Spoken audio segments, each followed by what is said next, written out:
Welcome back to our HOA saga.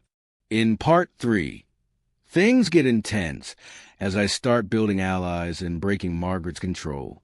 The neighborhood is waking up, and secrets are about to be exposed.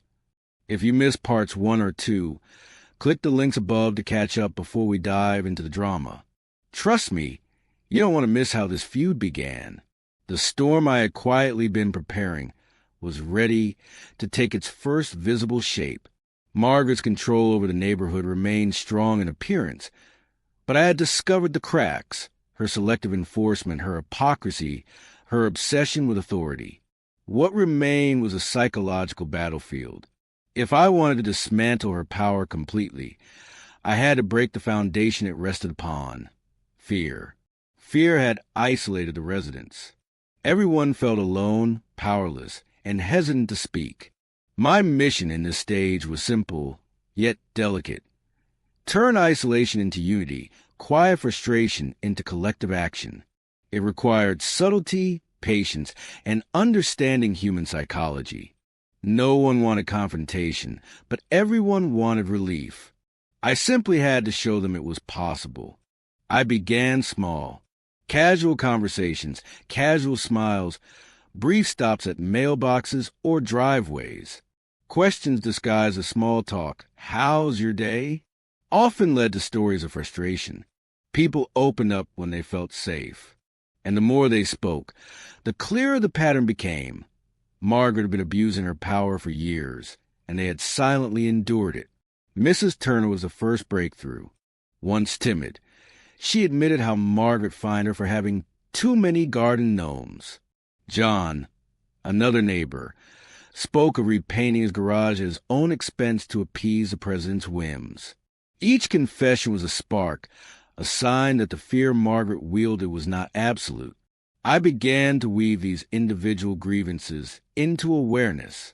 By gently letting neighbors know they were not alone, a subtle shift occurred.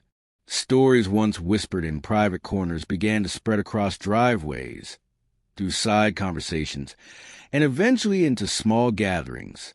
The isolation Margaret had relied upon was eroding. At the same time, I continued compiling evidence. Every unjust fine, every intrusion, every violation of bylaws Margaret committed herself, all meticulously documented. I had files on her selective enforcement, hidden financial irregularities, and even the tax discrepancy that could not be ignored. But I knew timing was critical. Revelation too soon could provoke defensiveness, denial, or worse, retaliation. While the documentation grew, the psychological battle deepened. Margaret, oblivious of the quiet network forming, doubled down on her inspections. Each evening, she would patrol the neighborhood with clipboard in hand, eyes scanning yards, doors, and garages. Every visit was meticulously captured on camera. Each letter she issued, each imaginary violation she conjured, became a piece of evidence. Every act of aggression strengthened the resolve of those who had already begun noticing the unfairness. The key was patience. I did not force confrontation. I guided it subtly. A few neighbors came over for a casual backyard barbecue, unaware that it was an initial meeting of what would become a small coalition. Stories flowed, laughter mixed with frustration, and for the first time in years, people realized they were not powerless. Solidarity was forming, quietly but surely. With unity came courage. Mrs. Turner refused to remove her roses despite a fine. John parked his truck in the driveway overnight, defying a previously unquestioned rule. Each small act of rebellion, each tiny display of resistance, spread through the community like wildfire. Margaret, sensing the shift but unable to pinpoint its source, grew increasingly agitated. Her behavior became erratic. She lingered on her patrols, glared at groups of neighbors, and tightened her grip on minor details. But the more she pushed, the weaker her influence became. I continued coaching the network of allies subtly. We compared fines, documented hypocrisy, and cross-reference rules. The alliance was growing, but it remained discreet. Margaret still believed her reign unchallenged. She had no idea that her subjects were quietly plotting the downfall of her empire. The final element in this stage was leverage.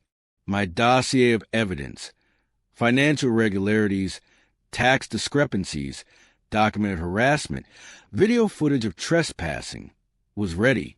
Yet I held it back, knowing that the maximum impact would come when the community was united, when Margaret's facade of control was at its most fragile. Patience and timing would magnify the effect. By the end of this chapter, the psychological battlefield had shifted. Fear no longer ruled the neighborhood. The first seeds of rebellion had been sown, and the collective power of the residents was quietly awakening. Margaret remained confident, but her power now rested on a crumbling foundation, and in that quiet awakening lay the tension of inevitability. The community, once silenced, was beginning to speak. The alliances, the shared grievances, the preparation, all would culminate in a confrontation she could never anticipate.